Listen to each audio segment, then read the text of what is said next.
Oh my God, do. Somebody please say it ain't so. Gene Deal just confirmed that Cameron and Mase was clowning him when they was talking about the security the night that Biggie died. Somebody sent me the video. I looked at it and it was Cam and Mase.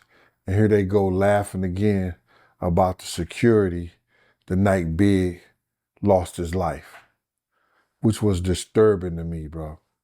And the reason why it was disturbing with me because I was there and I know exactly what happened.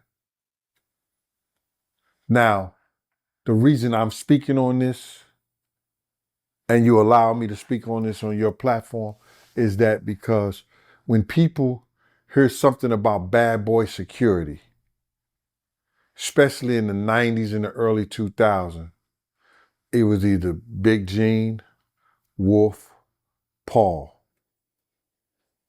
They had people that was behind the scenes, but the people out front was Big Gene, Wolf, and Paul. Myself, Wolf, and Paul.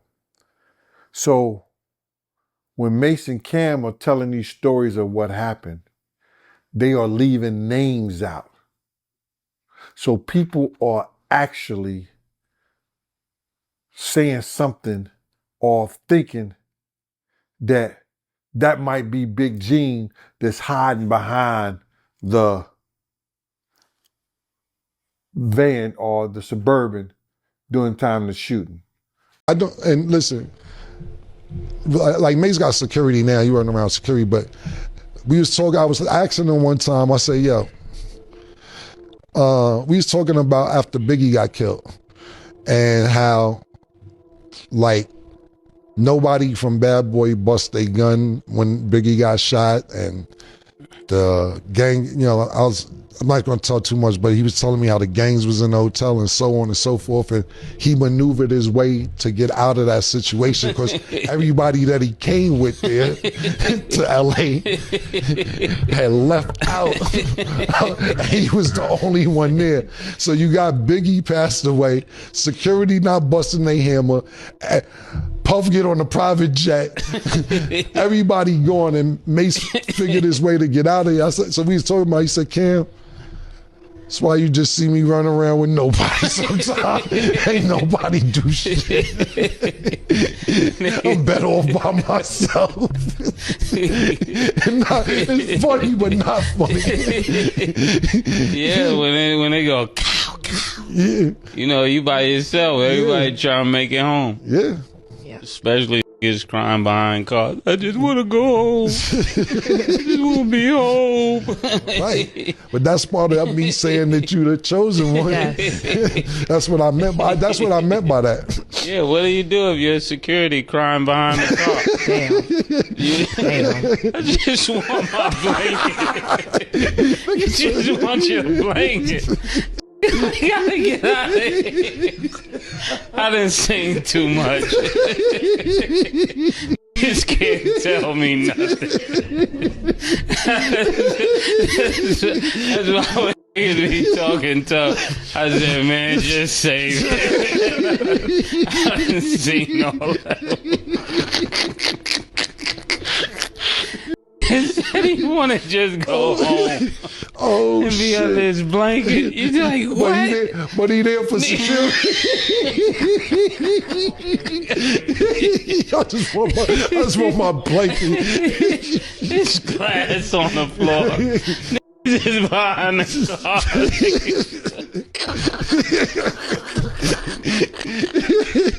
I'm never gonna be in this position.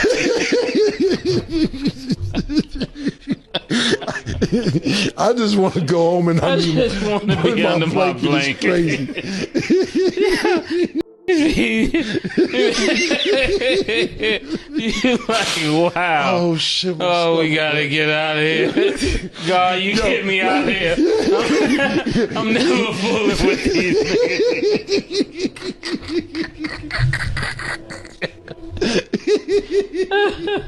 Yo, Yeah. oh shit. I ask you a question.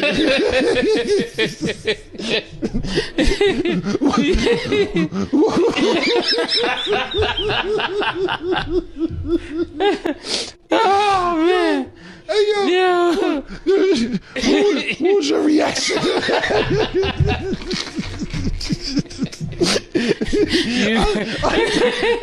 You know me. Yeah, I know you. That's why I'm here. That's why I don't go nowhere with me.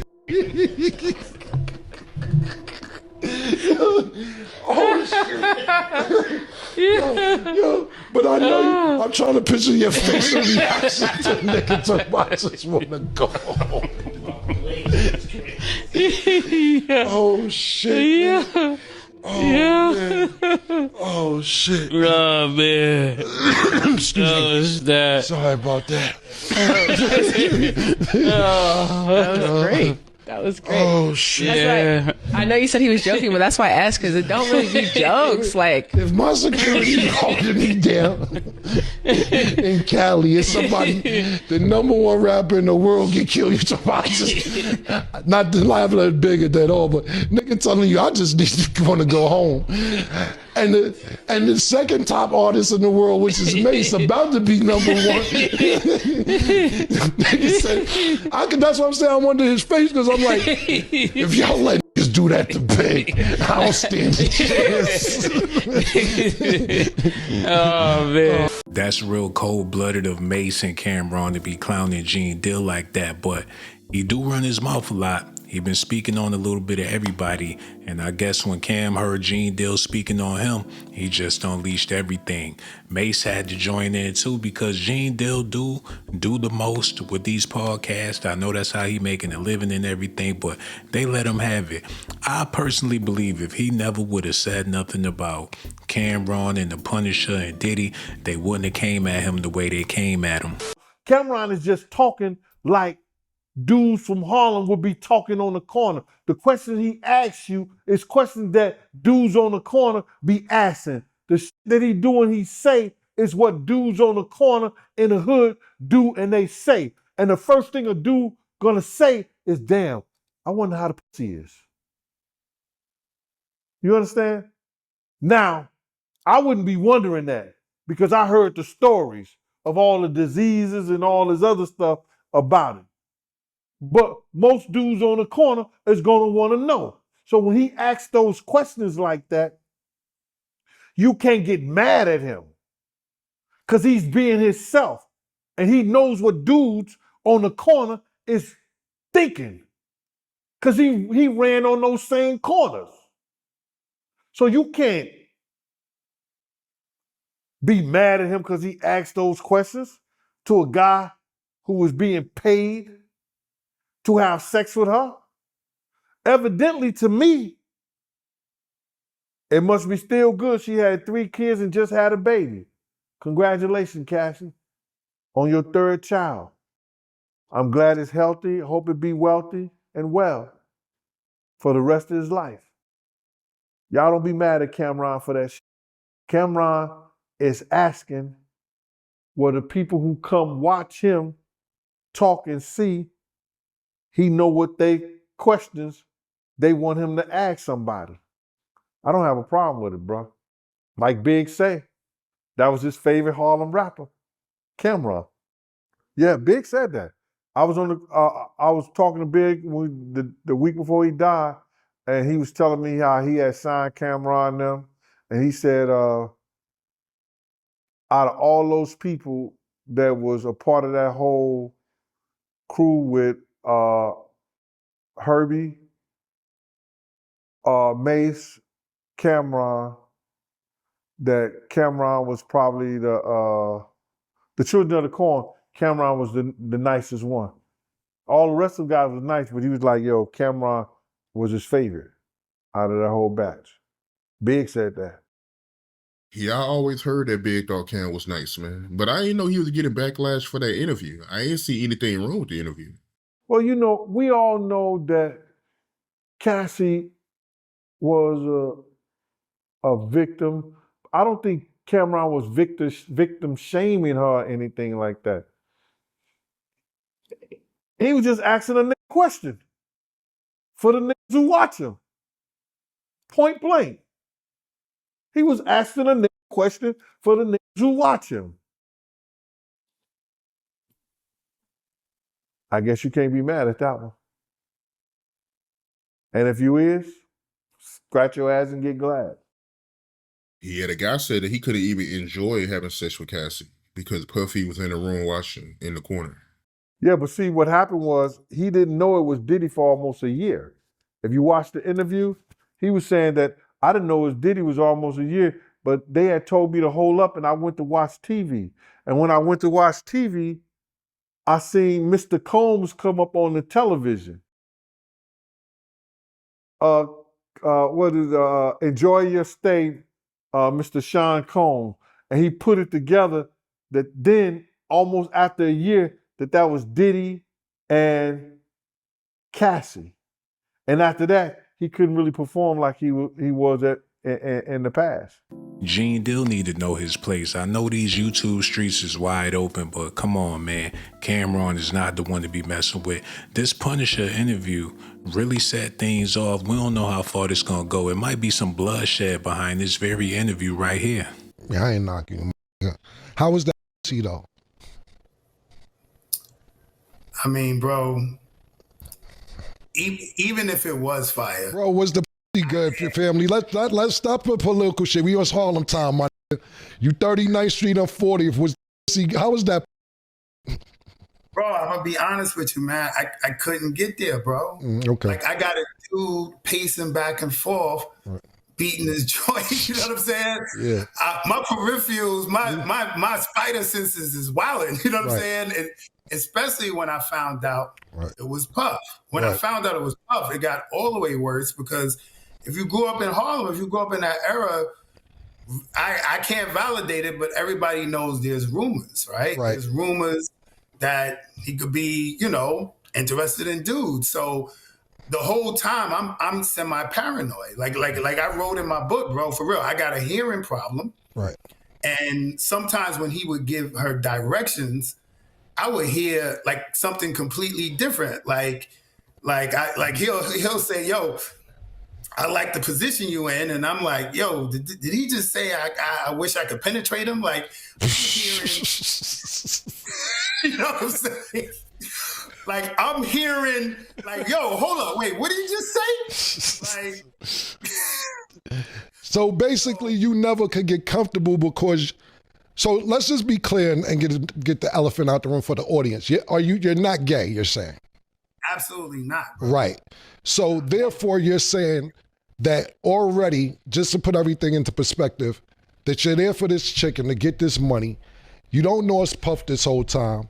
So you're already thinking like, okay, this nigga's being weird, whoever it is, and I got to keep an eye out for him because we don't know what type, in case he want to, if he get mad, if he want to join, I'm not with none of that. I'm here to bone your bitch like you paid me to do and stay the fuck out of it. But what you're saying is the paranoia intensified once you found out it was Puff and you like, oh, hold on. Now this shit done got to 10 because not only am I fucking this nigga girl, but it's Puff.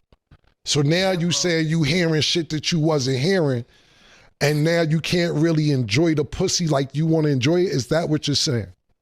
Absolutely, man. Absolutely. Like I'm not intimately connected, yo. You know what I'm saying? Right. Like I don't think I got a real erection the entire time. Right. Like I was loading up on any pill, anything that I could take just to get there because I could not connect.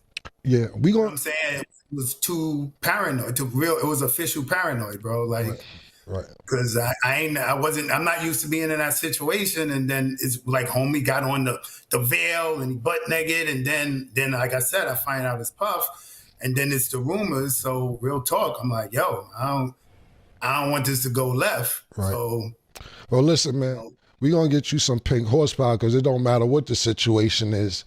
That joint work. We gonna, you from the block. We'll send you a case up there. Nah, you already, nigga. That ain't about nothing. Did you go raw ever? Yo, bro. Yeah, for real, bro. That same day when he threw the stack of hundreds. Right. Like that was like we were on the bed and you know, I started out, you know, I'm eating a box, right? And after, you would tell it was like some excitement, some connection. So when I pop up, she's scooting towards me for the penetration, and she kind of looked at him, and he was like, "Yo, go ahead, have a good time." And I was wild reckless. I just Right. It was what it was. So it's only one time you went raw. You repeatedly went raw. That was, let's say that was the 4th time, and then it was every time to the last time. Got you. Gotta go raw sometime. You gotta go raw and Cassie and be like that, my nigga. Some of my co-hosts, they got a couple questions for you, but I got one more question before they ask you a couple questions. We hear about 50's baby mom, Daphne, being involved in some of these things. Did you ever fuck Daphne, 50 Cent's baby mother? Nah, every time I was called or involved in any way, it was only Cassie specifically. All right, cool, man. Hey, yo, my man Larry, Sheree, you got a question for him? We get ready to wrap this up. Sheree, you've been great, man, and thank you for participating. A couple more questions before we get you out of here. And also, we want to talk about your book before you go as well. I appreciate that. Yo, what's good, fam? So my question is, you said on the first night, that she asked you if you wanted to continue, and you said no. So I'm asking is, she wanted to continue. Was Puff there? So basically I'm saying, did she want to do it without Puff? So when she came back in the room and asked me, her actual words was, "Do you want to finish?" Right? So I found out later, finish meant me busting a nut. Right, that's what I'm saying. So she offered, but like I said, I just turned it down. And if I'm keeping it 100, part of the reason why I turned it down is because I was struggling to get my joint up and hold an erection anyway, because homie got on the veil. I don't know who it is. He's pacing back and forth. So I couldn't get in that zone anyway. So I turned it down. You know, obviously I'm trying to be professional or whatever, but at the same time, I don't think I could have finished if I wanted to. But he wasn't in the room with you anymore. He wasn't, but what I would assume what would have happened was she would have said, "Do I want to?" And if I would have started, he would have walked back in. All right, then I got two more. So the other one was, when he threw a stack of money on you, were you able to keep that money? Was that the most money that he threw on you? Was that like, well, you said it was a stack of hundreds? Like how like you said earlier, 1,200 to 2,000. Was it more than that, or was that the 1,200 to 2,000? Because when I think of a stack, I think of like 5,000, 10,000. Nah, it wasn't a stack. It was, I believe it was 2,000. And honestly, I thought that was a day I was going to really make a lot of bread, because the 2,000 got thrown on the bed, was put to the side. And as soon as we finished, it was handed to me. So I was hoping then she was going to come, because she would come at the end of the night and pay me again, and that'd be an additional money. But that 2,000 ended up just being the money I got. So it wasn't like a super payday of a session. So I just pretty much got my money in advance, you know. I got you. My last question is, when all this kind of came about, you know, there's this history now of Puff being really violent. Were you scared to testify? Are you scared of retribution? Are you like was that an issue for you to go testify?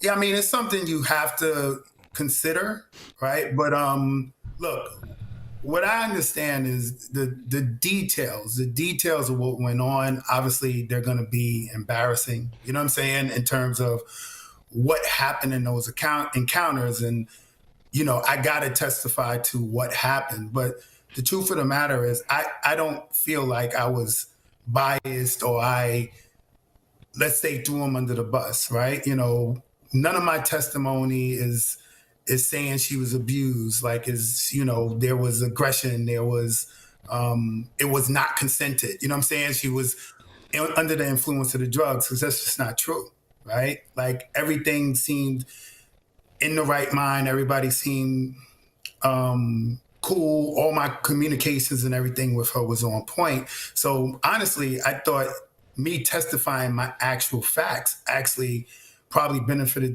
the defense. To this day, I'm still not exactly sure why the prosecution wanted me to testify. So I felt like as long as I go up there and say exactly what happened, again, there's going to be an embarrassing element to it.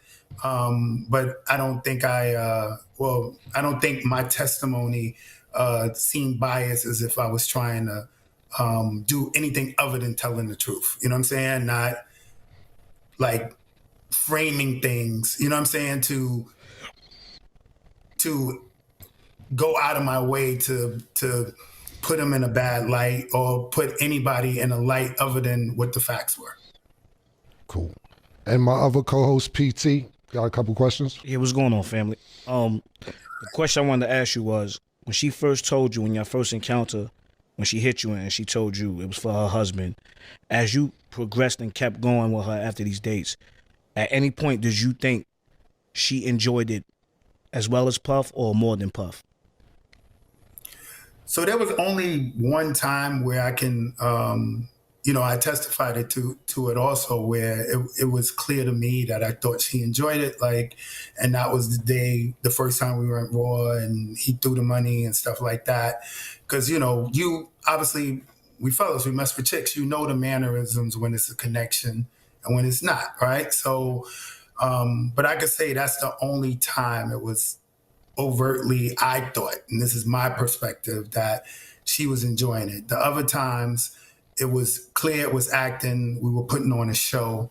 Not that she was against it, but, I'm not going to go on no ego trip she was loving it, she was loving me. You know what I'm saying? I didn't get those vibes. We were putting on a show. Oh my God, do. Somebody let me know in the comment section right now. Do y'all feel like Gene Deal took it too far speaking on this grown man business that ain't have nothing to do with him? A lot of things that Puff had going on didn't have nothing to do with Gene Deal. I'm pretty sure Gene never met the Punisher.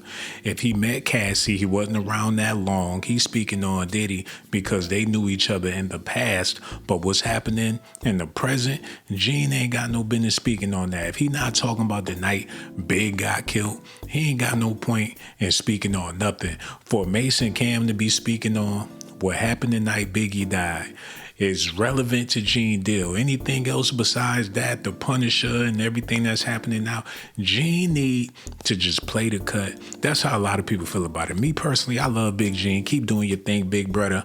Got so much love for you. Y'all let me know what y'all think about this in the comment section, man. I ain't got nothing but love for y'all and Big Gene, Cameron, Mase, and everybody involved with the Bad Boy family that never put their hands on the female. So much love for y'all. Yo, I'ma holla at y'all on my next video. And for you ladies out there, y'all already know I risk my motherfucking life. Risk my life to give you documentations, girl. I risk my life to give you documentations, girl. I risk my life to give you documentations, girl. I risk my life to give you documentations, girl.